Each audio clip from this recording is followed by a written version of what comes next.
Assalamualaikum warahmatullahi wabarakatuh. Kami dari kelompok 2 ingin membawakan materi tentang tata kelola manajemen dan teknologi informasi dengan contoh perusahaan yang telah kami visit. Ini adalah nama PT kami, yaitu Protasio, yang artinya Professional Team Significant dan Outstanding. Sebelumnya kami akan memperkenalkan diri kami masing-masing. Perkenalkan, nama saya Sajid Rafif dengan NIM 18105120069. Saya Nona Intan Maulani dengan NIM 18105120081. Perkenalkan, nama saya Warda Nur Azizah dengan NIM 181012090. Perkenalkan, nama saya Nadia Ramadhani dengan NIM 18105121104. Perkenalkan, nama saya Siti Usul Watimah dengan NIM 18105121106. Nama saya Fikri Arti, NIM 18105121111. Saya Rawal Santika Devi, 1810512121. Lalu selanjutnya di sini ada visi misi dari perusahaan kami, yaitu kita memiliki visi yang pertama menjadi sebuah perusahaan teknologi informasi dan komunikasi yang mampu bersaing dalam dunia global saat ini. Yang kedua, menjadi sebuah perusahaan konsultan IT dan sistem integrator teknologi informasi yang profitable dan terkemuka di Indonesia dengan fokus pada produk dan layanan jasa teknologi informasi. Yang ketiga, menjadi sebuah perusahaan yang mampu memberikan kontribusi baik dalam bidang penelitian teknologi informasi dan komunikasi maupun pengabdian kepada masyarakat. Selanjutnya, kita memiliki misi. Yang pertama, menyelenggarakan layanan training dan sertifikasi bidang teknologi informasi yang berkualitas sehingga lulusannya terserap di dunia kerja. Yang kedua, mengedepankan profesionalisme kemampuan individu dan tim dalam menghasilkan produk-produk unggulan. Yang ketiga, memberikan solusi yang optimal kepada mitra kerja dalam mengatasi berbagai permasalahan di dunia teknologi dan informasi. Selanjutnya, saya akan mempresentasikan tentang perusahaan yang telah kami visit, yaitu PGN, Perusahaan Gas dan Negara. PGN sendiri memiliki misi dan visi, yaitu visinya adalah to be world leading national gas company for a sustainable future and national energy sovereignty. Lalu misinya adalah menjalankan bisnis gas di bidang midstream, downstream, dan usaha pendukung lainnya yang berkomitmen untuk meningkatkan nilai bagi seluruh pemangku kepentingan. Selanjutnya, di sini ada nilai budaya. Di nilai budaya sendiri dibagi menjadi 4, yaitu menyediakan, menciptakan, menjalankan, dan menyelenggarakan.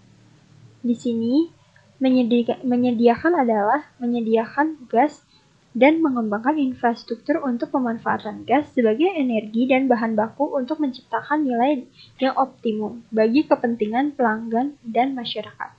Yang kedua ada menciptakan.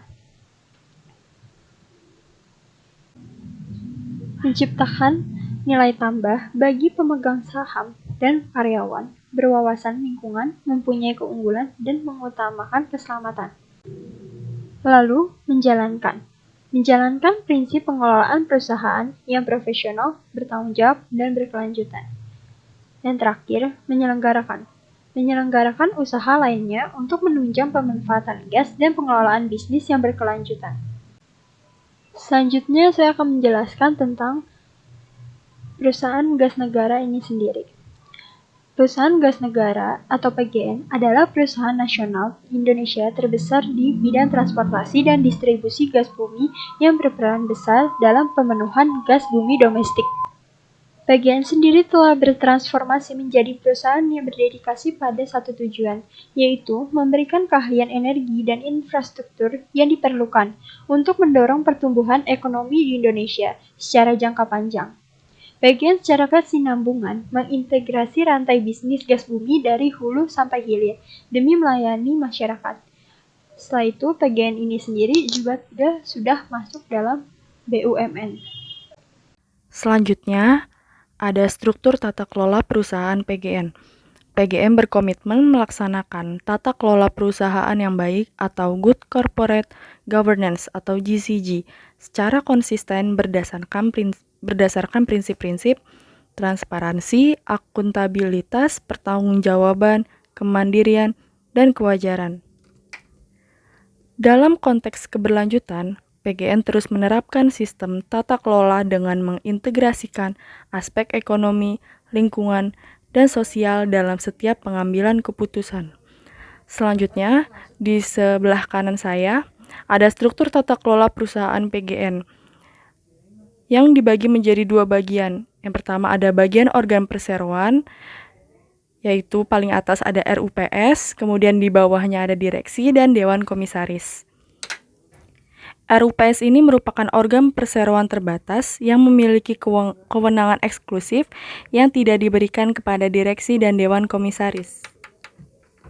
Sementara direksi mempunyai tugas dan tanggung jawab untuk menjalankan perseroan sesuai dengan tujuan dan maksud didirikannya perseroan. Sementara komisaris mempunyai tugas untuk melakukan pengawasan atas kebijakan pengurusan jalannya perseroan. Sementara fungsi pendukung dari direksi yaitu ada corporate secretary, internal audit, dan juga risk management. Selain itu juga terdapat ada investor relation, corporate social responsibility, dan terakhir ada corporate governance. Fungsi pendukung Dewan Komisaris ada Sekretaris Dewan Komisaris, Komite Audit, Komite Pemantau Manajemen Risiko dan Pengembangan Usaha, serta Komite Nominasi dan Remunerasi. Setelah melihat slide sebelumnya, kemudian ada 3 fungsi Komite PGN. Yang pertama ada Komite Audit yang bertugas untuk memberikan pendapat kepada Dewan Komisaris terhadap laporan atau hal-hal yang disampaikan oleh direksi kepada Dewan Komisaris serta mengidentifikasi hal-hal yang memerlukan perhatian Dewan Komisaris. Kemudian ada Komite Pemantau Manajemen dan Pengembangan Usaha, yaitu tugasnya membantu Dewan Komisaris dalam melakukan pemantauan secara berkala dan memberikan rekomendasi atas kebijakan dan pelaksanaan manajemen risiko serta rencana dan pengembangan usahanya.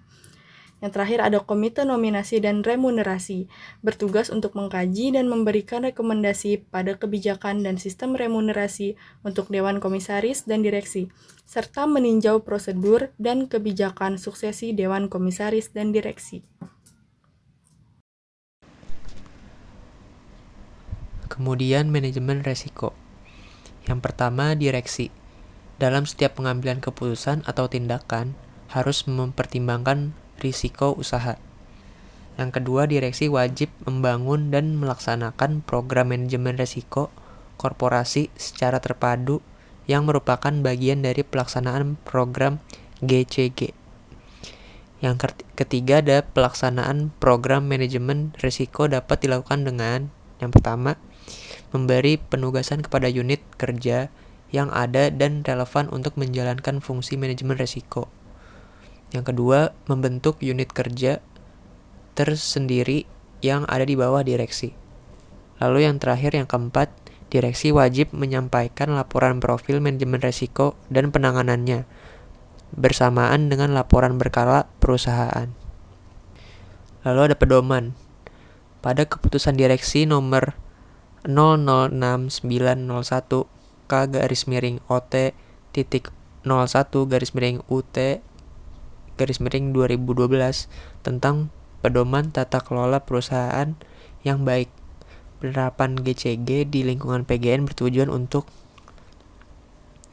mengoptimalkan nilai PGN agar memiliki daya saing yang kuat, baik secara nasional maupun internasional, sehingga mampu mempertahankan keberadaannya dalam hidup berkesinambungan untuk mencapai maksud dan tujuan perusahaan.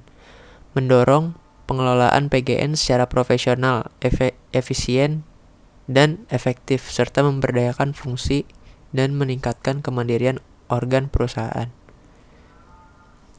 Lalu mendorong agar organ perusahaan dalam perusahaan keputusan dan menjalankan tindakan dilandasi nilai moral yang tinggi dan kepatuhan terhadap peraturan perundang-undangan, serta kesadaran akan adanya tanggung jawab sosial PGN terhadap pemangku kepentingan, maupun kelestarian lingkungan di sekitar PGN. Lalu meningkatkan kontribusi PGN dalam perekonomian nasional, meningkatkan iklim yang kondusif bagi perkembangan investasi nasional, meningkatkan citra perusahaan yang semakin baik. Yaitu kegiatan usaha. Kegiatan usaha yang dilakukan oleh PGN di Indonesia meliputi 4 kegiatan, khususnya PGN di cabang Bogor yang telah kami wawancarai sebelumnya. Berikut 4 kegiatan yang dilakukan oleh PGN di Indonesia. Yang pertama yaitu transmisi dan transportasi gas bumi. Ini sudah terrealisasikan dengan adanya transportasi gas bumi ke rumah-rumah warga. Selanjutnya, yang kedua, usaha niaga dan gas bumi. Biasanya yang kita tahu yaitu tabung-tabung gas yang telah diproduksi. Yang ketiga, yaitu usaha minyak dan gas bumi.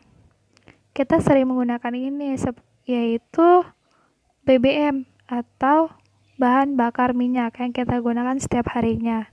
Selanjutnya yaitu usaha lain, meliputi telekomunikasi, konstruksi, LNG. LNG ini yaitu cabang dari PGN sendiri. Selanjutnya, pengelolaan properti, sewa finansial lisensi. Kemudian, ini kegiatan yang telah dilakukan cabang dari PGN sendiri. Yang pertama yaitu bidang hulu atau upstream, kemudian transportasi gas masuk ke dalam mainstream, kemudian telekomunikasi masuk ke dalam downstream, kemudian pengelolaan properti masuk pada mainstream, lalu liquid natural gas masuk pada mainstream, fasilitas floating storage and regasification terminal masuk pada mainstream, bidang hilir masuk pada downstream, dan rekayasa teknik masuk pada downstream. Ini kegiatan yang telah dilakukan oleh PGN sendiri. Dengan visi misinya, dari hulu ke hilir dapat merasakan dari gas yang telah dihasilkan.